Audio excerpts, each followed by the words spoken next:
Halo, assalamualaikum warahmatullahi wabarakatuh, teman-teman semua. Apa kabar teman-teman? Mudah-mudahan teman-teman dalam keadaan baik, sehat, dan tidak kurang satu apapun ya. Amin ya rabbal alamin.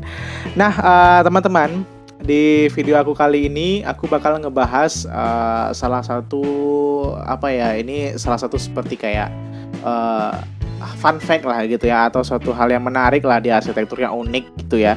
Karena hal ini tuh sebenarnya udah aku sadari lama ya, tapi ternyata aku baru mendapatkan kebenarannya itu sekarang. Ini sebenarnya aneh juga sih teman-teman.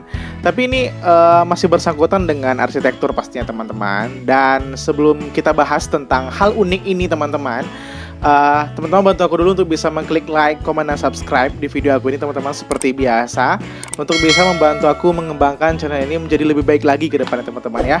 Kita targetkan mudah-mudahan channel ini bisa berkembang dengan baik dan bermanfaat nantinya. Amin ya rabbal alamin.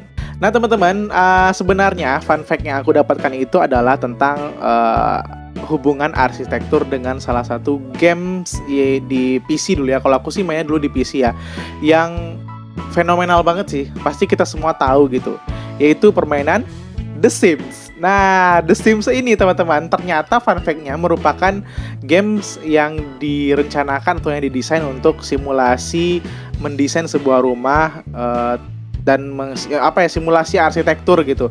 Simulasi arsitektur untuk mendesain sebuah bangunan atau sebuah rumah ya, hunian lebih tepatnya ya. Nah, uniknya teman-teman, aku itu baru dapat fun fact-nya itu beberapa hari yang lalu ya, setelah aku membaca salah satu postingan di Instagram Archinesia ya. Nanti postingan juga aku keluarkan di sini teman-teman. Dan fun fact-nya itu adalah ternyata permainan The Sims itu sebenarnya didesain untuk simulasi arsitektur. Di sini aku bacain aja teman-teman ya. Permainan The Sims adalah salah satu video game yang populer sejak kehadirannya pada tahun 2000. Ya bener banget ya teman-teman. Aku dulu main The Sims ini waktu SD kayaknya, SD SMP deh ya. Masih main The Sims gitu. Terus aku sih ngerasa awalnya nggak pernah menyadari kalau game itu ada keseriusan di dalamnya untuk mendesain game itu gitu. Memang sebenarnya pasti si pembuat game itu punya maksud gitu kan, ngedesain game itu untuk apa gitu. Tapi uniknya di sini teman-teman, sebelum menjadi live simulator game, konsep awal The Sims itu didesain seperti SimCity. Pemain akan merancang sebuah rumah dan sebuah karakter non-pemain, NPC atau non-player karakter, akan menguji keberhasilan desainnya. Dan ini dikutip dari AD Editorial Team tahun 2017, 13 Weird, Surprising Architecture Facts You've Probably Never Heard. Ya, mungkin fakta-fakta tentang arsitektur yang tidak pernah kita dengar sebelumnya gitu teman-teman. Dan salah satunya itu adalah The Sims. Nah, ngomong-ngomong masalah The Sims teman-teman, mungkin teman-teman yang pernah juga main games ini tuh udah hafal banget ya skema permainan game ini gitu. Dan di arsitektur ternyata setelah aku coba pikir-pikir lagi, ternyata itu bersangkut paut teman-teman. Nah, kalau di The Sims kan kita punya lahan gitu, terus kemudian kita ada yang mungkin yang mau melakukan penggalian dulu ya, seperti itulah mungkin aku ingatnya kayak gitu ya, ada penggalian, kemudian juga kita bisa letakin dinding-dindingnya langsung, kemudian kita bisa isi interior, dan juga kita bisa hidupkan beberapa interior yang aktif ya, seperti lampu, kemudian juga TV, kemudian alat games, alat gym, dan seterusnya gitu. Dan bahkan sampai bisa kita desain hingga berlantai teman-teman, ada lantai 1, lantai 2, dan seterusnya gitu. Dan salah satu yang uniknya adalah di The Sims itu adalah kita juga mau menciptakan karakter kita sendiri, yang mungkin notabene adalah kita sebagai player ya, untuk menguji desain itu sendiri teman-teman. Dan itu baru aku sadari sekarang gitu, ternyata games ini itu sebenarnya menguji desain yang kita kerjain atau desain yang kita buat tadi teman-teman. Dan setelah aku sadar hal itu, aku ingatnya dulu ternyata aku itu ngedesainnya ya seadanya aja gitu, tanpa ada pertimbangan apapun ya, semau aku aja gitu.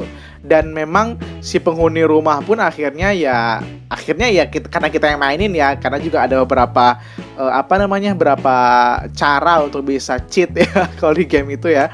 Tapi overall teman-teman, masalah pengujian desain ini pastinya juga berpengaruh kepada si penghuni ruangan. Maka dari itu ketika aku baca artikel ini, ketika aku baca postingan ini, aku langsung oh iya ya, ternyata dari desain yang kita ciptakan itu, desain yang kita create sebagai seorang arsitek atau sebagai seorang calon arsitek, itu akan sangat mempengaruhi psikologis orang yang menghuninya gitu. Makanya ketika aku kuliah dulu, dosen aku pernah mengatakan jangan sampai apa yang kita buat itu hanya menjadi raksasa beton yang sia-sia gitu. Raksasa beton yang justru merusak lingkungan, yang justru merusak orang yang ada di dalamnya gitu.